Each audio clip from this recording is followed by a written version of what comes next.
The only thing that she did wrong at the day and time was drive a vehicle with cocaine, alcohol in her system, beer in the car at a .20. Can you please read to me what happened? Yes, sir. This crash happened back on December 24th of last year. Officers were advised of a four-vehicle crash at 5:37 a.m. on the 6300 block of I-45 South here in Harris County. Investigators observed massive damage on a Chrysler, indicating a head-on impact, massive force damage on a Mitsubishi, indicating a T-bone impact to the driver's side. Officers spoke with a HFD firefighter who was on his way to work and observed the Chrysler strike the Mitsubishi. The Chrysler cut in front of him, causing him to swerve to the right and hit an Amazon truck. He states that this defendant was the driver and sole occupant of the Chrysler, and the driver of the Amazon truck confirms the wheel witness's story and stated that he clipped the Chrysler as he was coming to a stop. The complainant was taken to the hospital where she was pronounced deceased. Officers observed an unopened beer can in the driver's seat of the Chrysler. This defendant stated that she was the driver and that she struck the vehicle. They observed a strong odor of alcohol in her breath, red glassy eyes, and slurred speech. She was transported to the hospital, and a DRE arrived, and she was Mirandized and she waived her rights. She stated that an SUV was stopped in a lane and she tried to swerve to avoid hitting it and then crashed into the other vehicle. She admitted to consuming 4 to 5 12-ounce twisted teas and smoking marijuana. And alcohol in the car while she's driving? Yes, sir. SFSTs were done. She scored 6 out of 6 on the HGN. She did not have vertical gaze nystagmus, and officers observed a lack of convergence. They were not able to do the walk and turn and one leg stand due to her injuries of a broken arm and sternum. There was a blood warrant and residual search warrant that were done, and her blood, Your Honor, came back at a 0.025 for ethanol, and she had, yes, 0.25, yes, sir. And then she had marijuana and cocaine in her system. And what's the offer that you have We worked out an 18-month probation offer with 7 days as a condition, Your Honor. I don't think that's enough. The fact that there's a dead body in this case, why is it not an intoxication? It's a causation issue, Judge. We looked at it for an upgrade, is my understanding, because the other vehicle was on the roadway. Legally speaking, there's a causation problem, Judge, so that's why we came to the agreement that we have the families on board. I'm not, sorry, I'm not gonna take it. You have a dead body here. She has cocaine in the system. She's got booze in the car while she's driving and a dead body. I'm not down with that. No, we're gonna have to do something else, but I would be remiss a week in jail where we have a dead body. Yes, sir. And to me, just because you're 9 months pregnant doesn't factor anywhere in my mind, Ms. Sanchez. Ma'am, look at me. While you're about to give life, you took someone else's life. How many lives are now ruined because of this?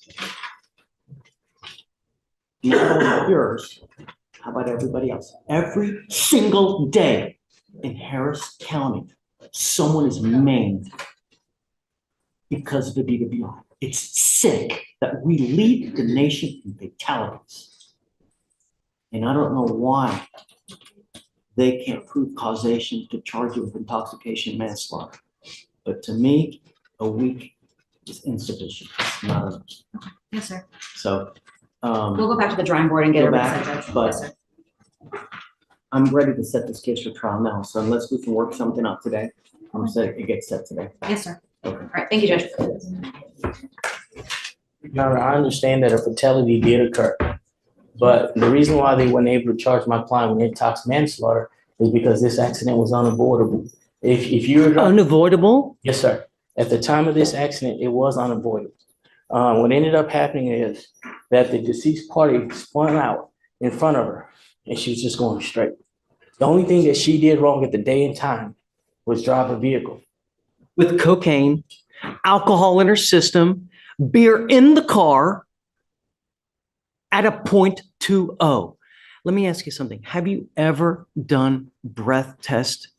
Have you ever blown into a breath test machine? Have you ever done those wet labs? You ever done that? Okay. I'm serious, really. Okay. Have you ever done it? I'll go one further, Your Honor.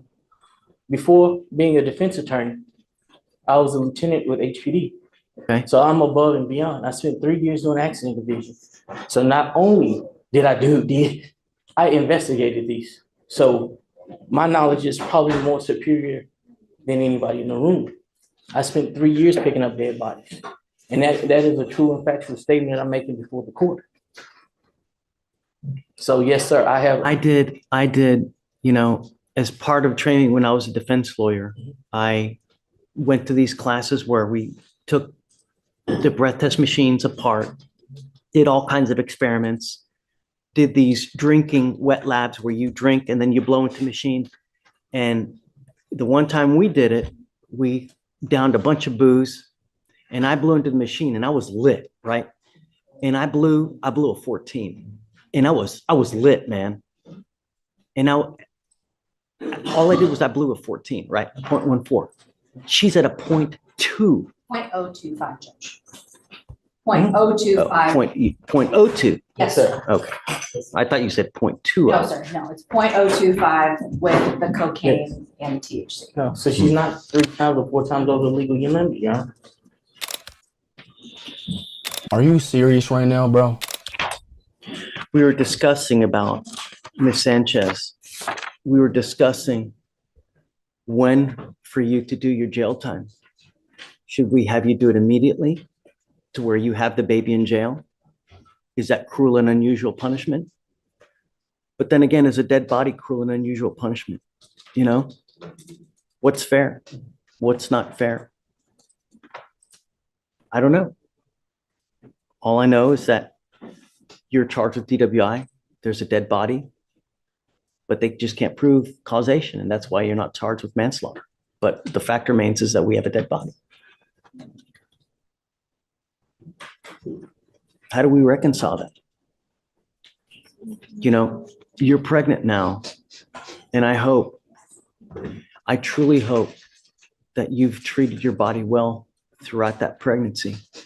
Because if you haven't, and you've used anything while you're on probation, you're guaranteeing yourself a life of babysitting of a potential baby that will have developmental, potential psychological, physiological issues that you'll have to babysit for the rest of your life, which is punishment in and of itself. It's not fun. You're charged with driving while intoxicated. You're facing up to 6 months in jail and or a $2,000 fine. The agreement that you guys have worked out is 30 days in jail as a condition to probation for 18 months. As part of the probation, does she have any prior DWI staff? No, Judge. Any other criminal history? Juvenile history only, Your Honor, but nothing DWI.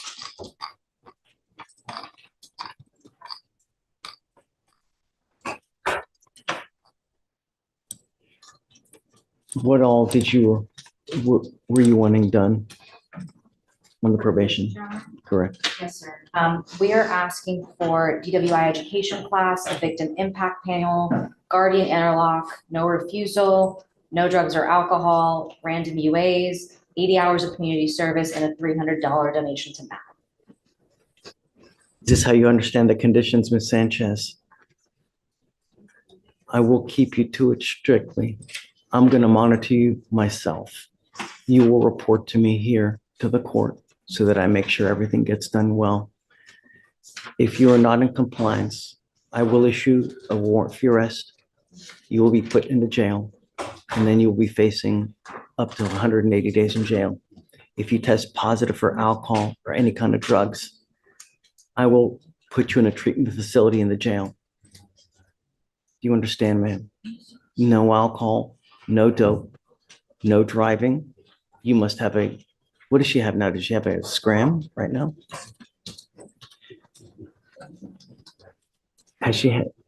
Do we know if she's had any violations while she's been on? I don't think so, I right? haven't She hasn't seen any any, problem. Judge, no. Okay. She has a screen device at this time, Your Honor. We have to figure out something about as far as the baby situation with the interlock or with the portable device. I will follow the state's agreement here. But like I said, I'm keeping you close to me. From now on, you'll be facing a minimum of 30 days in jail if you ever pick up another DWI. Do you understand?